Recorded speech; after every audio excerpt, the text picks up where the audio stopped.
you visit or work with Parker's Kitchen, your support makes a difference. You've helped us rank as Best Workplace in America.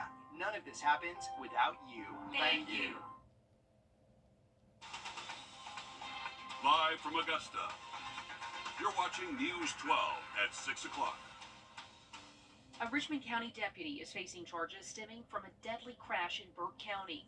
Coverage from our I-Team is coming up next. But first tonight, investigators have answered the months-long question of where is Jamila Smith.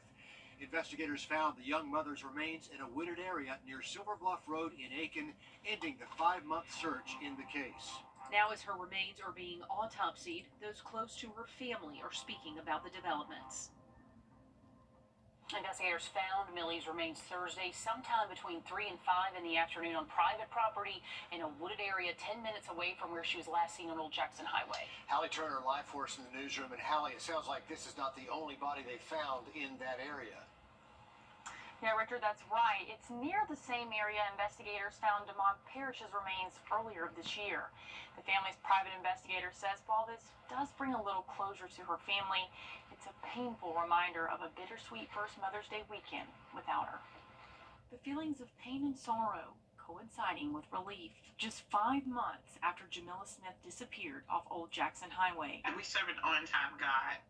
And for this to happen at Mother's Day, and for her to be completed with knowing that her daughter was out there somewhere and she has children, we can rejoice and we can also grieve at the same time. Law enforcement says they located the mother of two's remains in an area they've actually searched before. In cases like this, every lead counts, and Captain Abdullah says that's what led them back.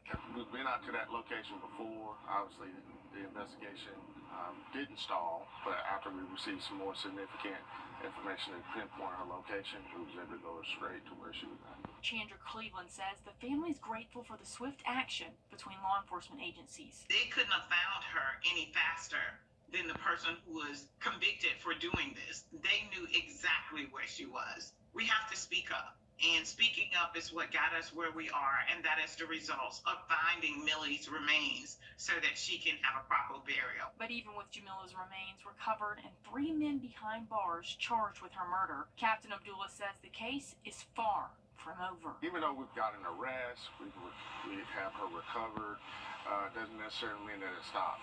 The investigation is complete when this case goes to trial.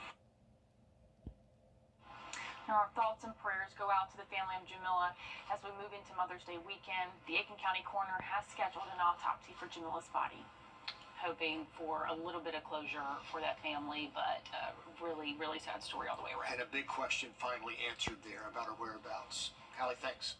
So far, despite 3 arrests made in the case, Clyde Hendley is the most recent arrest. He's charged with accessory after the fact to murder. Investigators say he's accused of helping dispose of the victim and evidence from his car that was used to move Smith's body. Brian Hampton Jr. also charged with accessory after the fact. Daniel Harmon, Smith's ex-boyfriend, is charged with murder and kidnapping.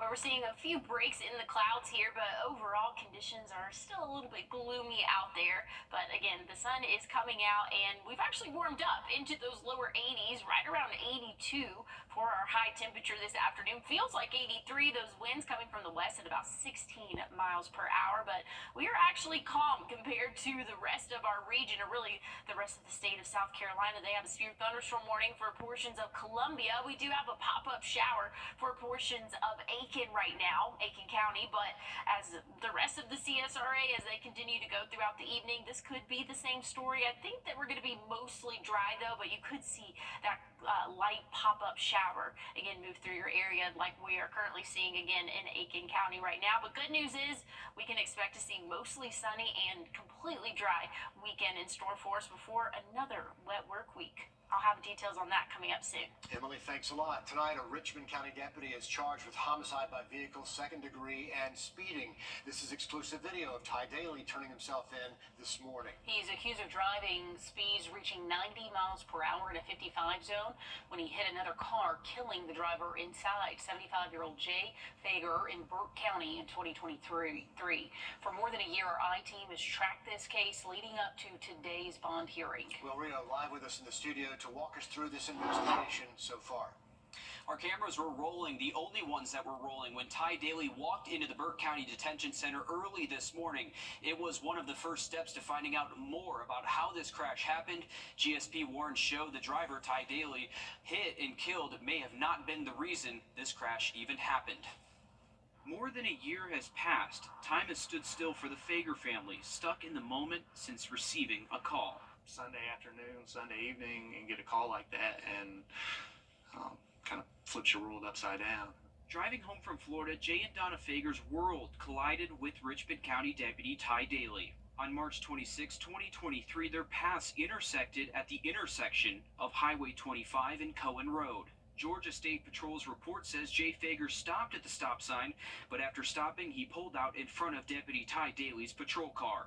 He's unconscious. He's in bad shape. Deputy Daly was not in pursuit. He wasn't answering an emergency call. He was on his way to a training class. New warrants from the Georgia State Patrol say Richmond County Deputy Ty Daly was going 90 miles per hour in a 55 mile per hour zone, 35 miles per hour over the speed limit when he hit and killed Jay Fager. Daly was driving in a reckless manner, according to documents. The I-Team first reported in March the Richmond County Sheriff's Office never did an internal affairs investigation into Daly's deadly crash. He was also back at work on the taxpayer's dime before any investigation was complete. The I-Team uncovered a pattern with Daly's history at the Richmond County Sheriff's Office. In 2013, he was disciplined after a second accident within 6 weeks of each other. Both were caused by Daly speeding. Both accidents, he was found at fault. This crash report went before the City of Augusta's Safety Review Committee. Though Daly was driving 35 miles per hour over the posted speed limit in the crash that killed Jay Fager, Augusta's Safety Committee found that he was not at fault, and they made that decision even before GSP's investigation was complete and before District Attorney Jared Williams' office was done reviewing the case. The District Attorney decided not to pursue any criminal charges and passed the case down to the Burke County State Court Solicitor Matt Franklin on January 31st. Weeks later, the Fager's attorney told the I-Team the case was being closed and there would be no charges against Daly. On February 18th, the I-Team filed an open records request for the case file, and we were told we would have it after it was reviewed and redacted. More than a week passed when we were told the case was being reopened. Donna Fager paid Augusta $20,000 for damage to the deputy's car, and then Donna Fager paid even more after Daly sued the Fagers in a personal injury claim. In a letter from her insurance company, the Fagers paid Daly's injury claim to the tune of $100,000. But what the Fagers cannot put a price tag on is the life of a father, husband, and grandfather, and they've been left waiting for answers and accountability in the deadly crash that took Jay Fager. Now, in the warrants, GSP's reconstruction team responded to the accident that day that it happened. Troopers performed a vehicle download to verify speed before and during the collision, meaning the DA's office and the sheriff's office had access to how fast Daly was going back in 2023, more than a year after this all happened. Now, late this afternoon, the I-Team confirmed Daly is on paid administrative leave, but he's not the only Richmond County deputy facing charges right now, but still collecting a paycheck to stay home. No, he's not. The I-Team has uncovered he joins Brandon Keithley, who taxpayers have been paying not to come to work for years now. It's been more than 4 years since the night Richmond County deputies pulled 17-year-old D'Angelo Burns from a car in a gas station parking lot. He had been shot and was dying. Deputy Brandon Keithley was already on scene when Deputy Nick Nunes arrived, and this happened. Step back. I'm working on it, dude. At this point in the video, a sound is heard. Get his clothes off. Did you just see me with the flashlight, dude? Another deputy's body cam captured Keithley strike Nunes in the head as well. Nunes went to the hospital that night and got stitches and staples in the back of his head. Still, Sheriff Richard Roundtree disciplined him with a written reprimand. He suspended Keithley for 30 days without pay. This was embarrassing not just to the deputies, but to the aides. Nunes eventually resigned and left the area, but Keithley stayed working as a deputy until then District Attorney Natalie Payne took the body cam to a grand jury. Not this body cam. This is a copy a source gave the I-team. The grand jury got a much cleaner look and recommended charges. A second grand jury then indicted Keithley on felony charges. He was arrested December 2nd, 2020, and ever since he's been on paid leave, even though he legally can't even be a deputy. His post certification is suspended, meaning he has no arrest powers. Still, he's had 2 pay raises, and taxpayers have paid more than $137,000 to keep him at home. Keithley's case is set to go to trial in July. It was actually on the court calendar last month, and prosecutors announced they were ready, but they got bumped. Of course, we'll be following this case closely, and we'll let you know what happens. Okay, thanks for digging into that for us, Meredith. Also news tonight, during the search for a missing man in Aiken County, deputies discovered a body. This happened around 4 this afternoon on Hunter Branch Road near Sally. Coroner Daryl Abel's telling us the body was in a wooded area over that way. The victim's name is going to be released after next of kin can be notified. They say foul play is not suspected in this case, but there is an autopsy set for Monday. I'm tracking a stray shower as it moves through Aiken County, but otherwise we are looking dry, beautiful Mother's Day weekend in store. I'll have a look at your full forecast coming up. And still to come, despite life's challenges, an Augusta University graduate has something to celebrate after a 30-year journey to higher education. Time and Temp, brought to you by your First Alert weather team. You can't get answers in a tweet on Face the Nation. We try to separate the noise from the news. You need to be able to have an actual conversation. A car wreck can turn... There's something remarkable about the University of South Carolina. It's in the nation's top-ranked programs in health sciences and international business. It's being a part of something bigger than yourself. Behold, the remarkable we. Taking a live look out over Walton Way in the Medical District on a sunny afternoon after sort of a rainy spell, Emily.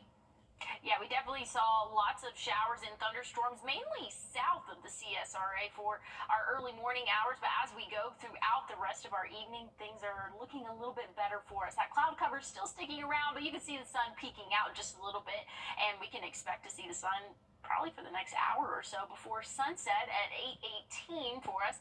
Temperatures warmed up into those lower 80s. We're sitting at 82 right now. Those wind speeds, a little bit windy out there coming from the west at about 16 miles per hour, but conditions are dry for the most part here in the CSRA. We do have a stray shower that's moving into Aiken or moving across Aiken County, but some heavier thunderstorms off to our north. They have a severe thunderstorm warning impacting portions of the city of Columbia, and that's definitely packing a punch there. But again, we are mostly dry here in the CSRA, minus this one shower that, again, is moving through. It's approaching Sally right now, but once that rainfall moves out and that cold front will officially move in, we can expect a dry weekend for us. Plenty of sunshine for our Saturday and Sunday. If you have any outdoor plans, maybe for Mother's Day, looking beautiful out there. We can expect to have great conditions throughout our weekend. Now, once we get into Monday, things will change a little bit. Cloud cover will increase. Rainfall will start to become a factor throughout the afternoon and evening Monday,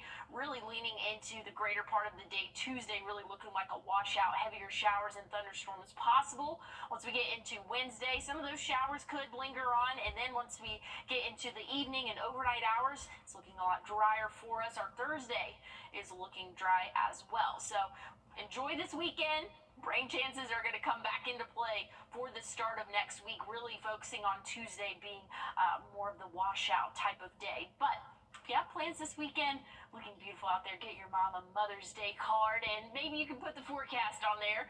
We'll warm up into those upper 70s for our Saturday, and then even for Mother's Day, going to be in those upper 70s, low 80s by the later afternoon hours. But rain chances are holding off, so we're going to be dry this weekend, but the start to the work week going to be a little bit bumpy out there, and mostly rain chances are going to hone in on Tuesday, going to be more widespread and instead of scattered like what we can expect for Monday and Wednesday. But looking dry Thursday, rain chances come back into play Friday.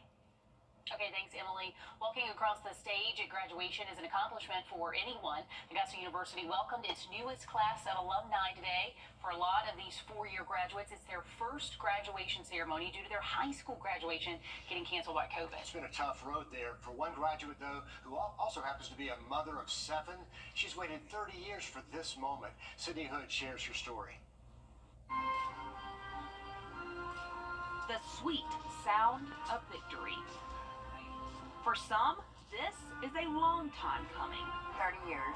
Did my first half of school in the early 90s at Augusta College. Then life happened. Went into labor with my first child at 24 weeks. Ended up in the hospital and on bed rest. And so my incompletes turned to zeros, which affected my GPA. And as her family grew, Paige Boutwell decided home was where her heart needed to be. I have a very well-educated family, and it was not in the plan for me not to finish school. Life has a funny way of working out. The fall of 2021, it hit me about Thanksgiving. It was just very sudden. It was one of those things you make a decision and you don't look back. Which brings her here, graduating with a degree in sociology, joining thousands of other AU alums, including 2 of her daughters. Well, I guess it was kind of my fault that she didn't get to graduate or finish school almost 30 years ago. That baby you see Paige holding is her daughter Raleigh. She also graduated from AU.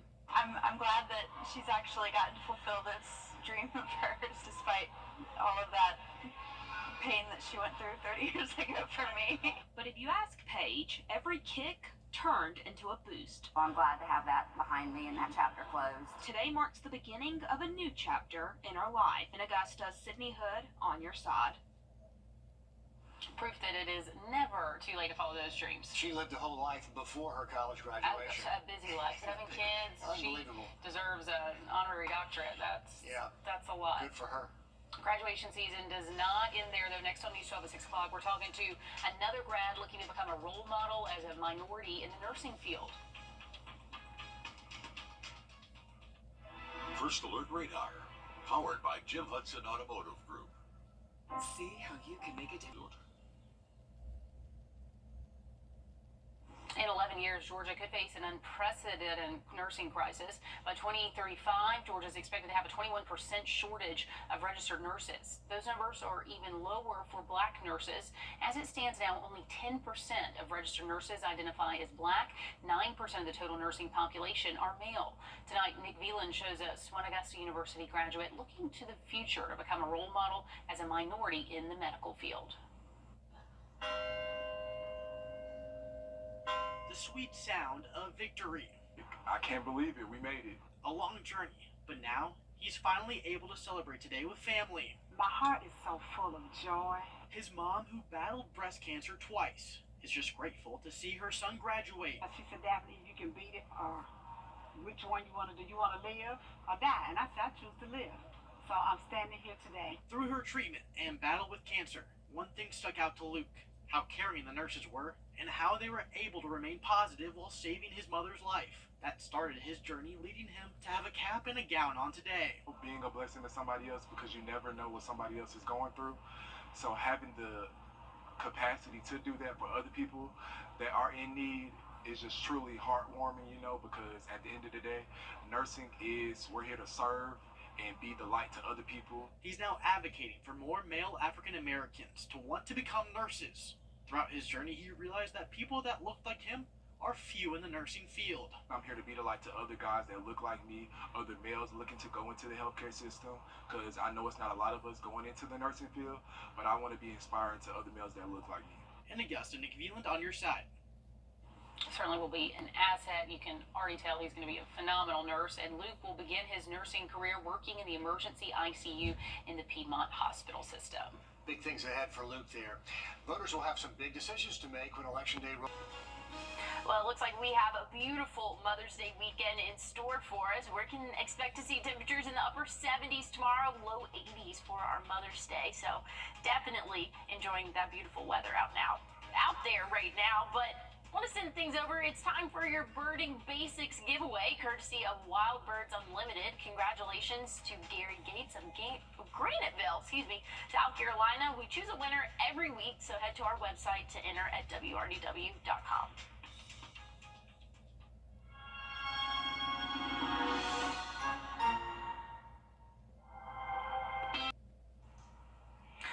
take a look. We're seeing a isolated shower move through Aiken County, but off to our north, a couple of thunderstorms, some severe thunderstorm warnings. But again, this is the only shower that we are currently seeing here in the CSRA, and that should be out of our hair shortly.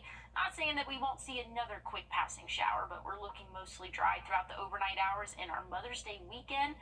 Looking beautiful, below average high temperatures and sunny sky conditions. Our next live update comes at 7 o'clock over on 26 News. Then we're back with more News 12 to 9 at 11. We'll see you then.